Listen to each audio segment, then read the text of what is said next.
The immigration landscape for 2026 is shifting in ways that are more technical than they are dramatic.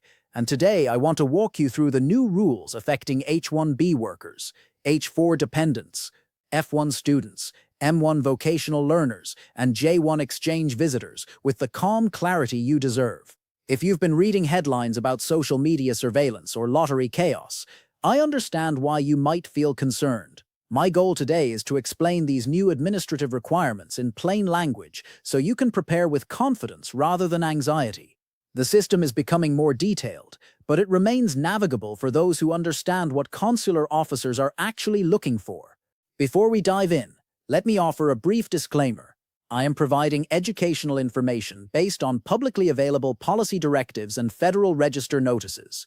This is not legal advice tailored to your individual case. Immigration rules can vary significantly depending on your country of origin, your educational background, and the specific consular post handling your application. If you have a complex situation, such as prior visa denials, gaps in employment, or dependents with unique circumstances, please consult a licensed immigration attorney who can review your documents in detail. My aim here is to give you a framework for understanding the new landscape so you can ask better questions and make informed decisions. Let's start with the rule that has generated the most confusion, the December 15th, 2025 directive requiring certain non-immigrant visa applicants to set their social media profiles to public during the application process.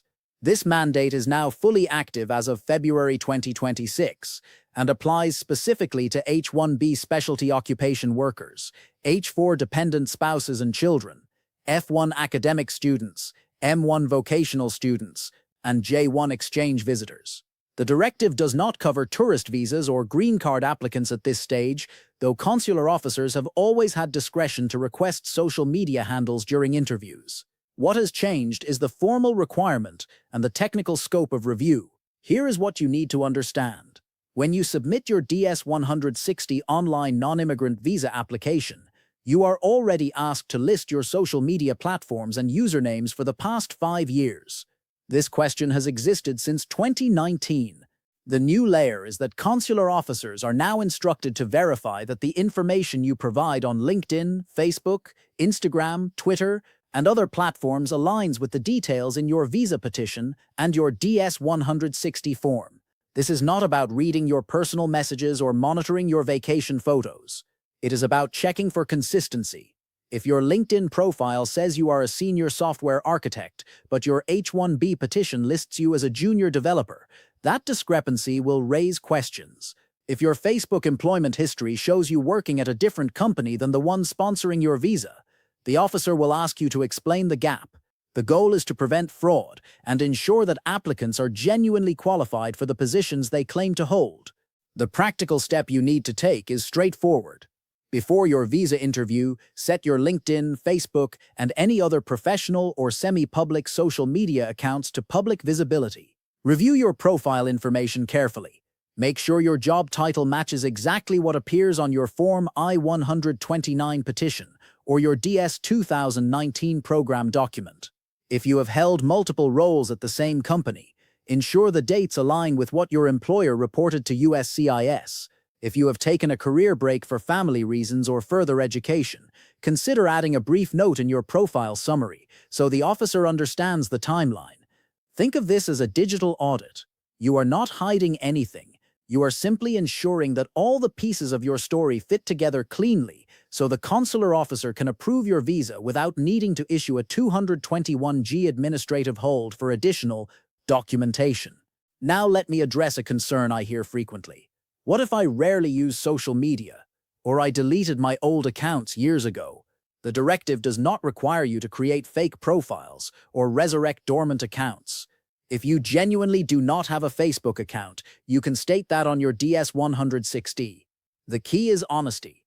If you list a platform and the officer cannot find your profile because it is set to private or because you deactivated it the day before your interview, that will look suspicious. Conversely, if you provide accurate information and explain that you maintain a minimal online presence, most officers will accept that at face value. The rule is designed to catch inconsistencies, not to penalize people who prefer privacy. Just be truthful and be prepared to explain your choices if asked. Let's turn now to the second major change that is reshaping the H-1B process, the shift from a random lottery to the wage-based selection process, which became effective on February 27, 2026. For years, the H-1B cap lottery operated as a pure game of chance. Every registration submitted during the annual filing window had an equal probability of being selected, regardless of whether the offered wage was at the entry level or the senior level. That system has now been replaced by a weighted selection model that prioritizes higher wage positions. Here is how it works. The Department of Labor publishes 4 prevailing wage levels for every occupation in every geographic area. Level 1 represents entry-level positions. Level 2 is for workers with moderate experience. Level 3 is for experienced professionals. Level 4 is for fully competent workers who can perform complex tasks independently. Under the new rule, employers must indicate which wage level they are offering when they submit their electronic registration in March. If you are being sponsored at Level 1, your registration is entered into the selection pool once. If you are at Level 2, your registration is entered twice. Level 3 registrations are entered 3 times, and Level 4 registrations are entered 4 times. This means a Level 4 candidate has 4 times the chance of being selected compared to a Level 1 candidate. This does not mean Level 1 workers are banned, or that entry-level roles no longer qualify for H-1B status. The statutory requirements for specialty occupation positions have not changed.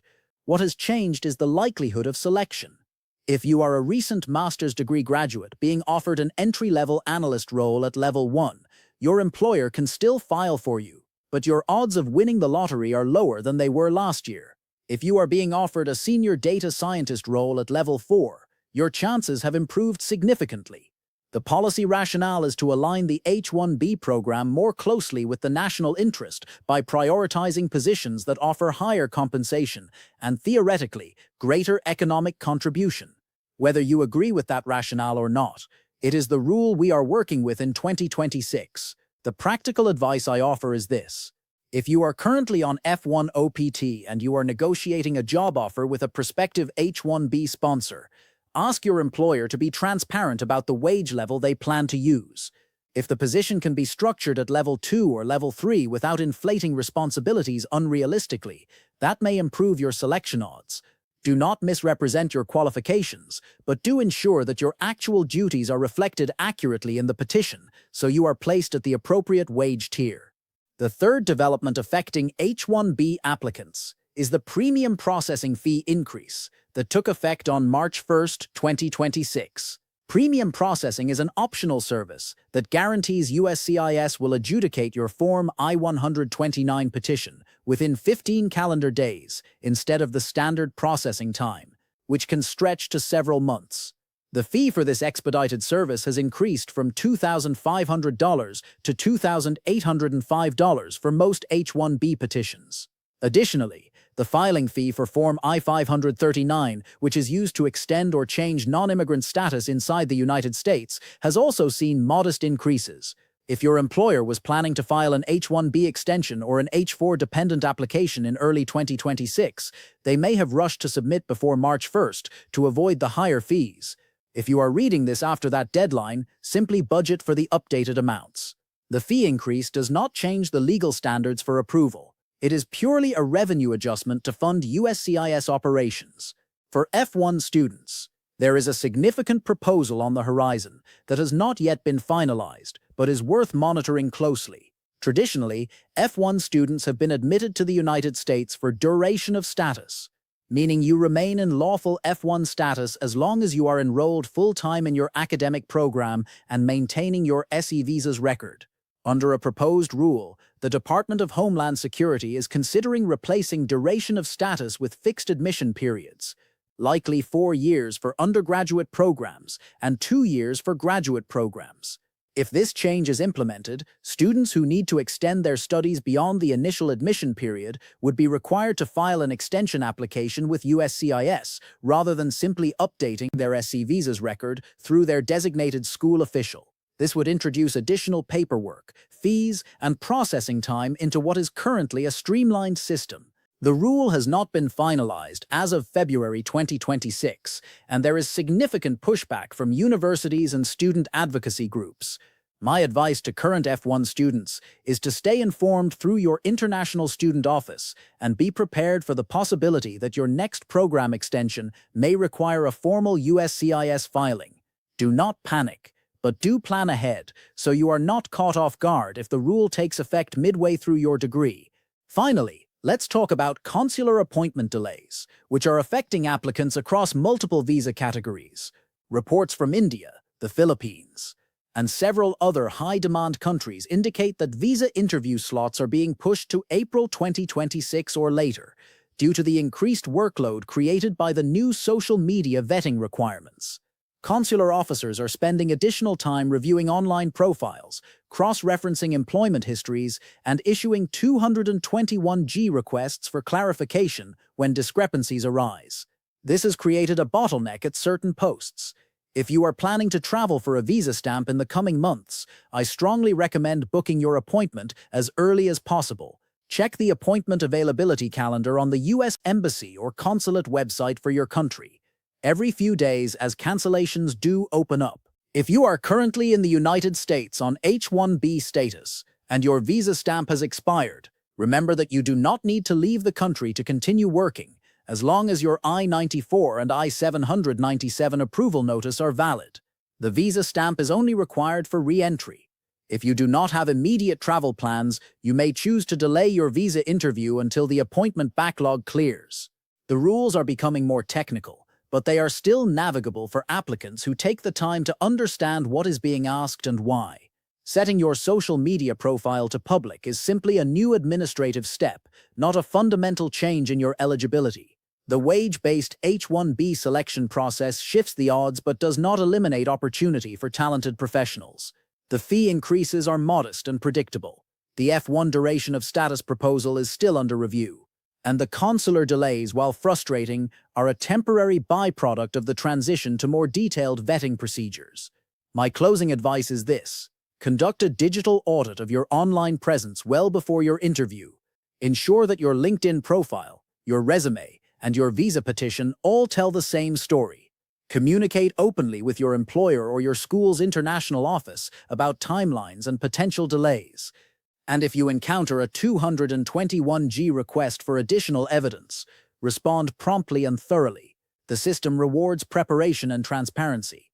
If you have recently gone through a visa interview under these new rules, I would love to hear about your experience in the comments. Your insights can help others prepare. Thank you for watching, and I wish you all the best as you navigate this evolving process with clarity and confidence.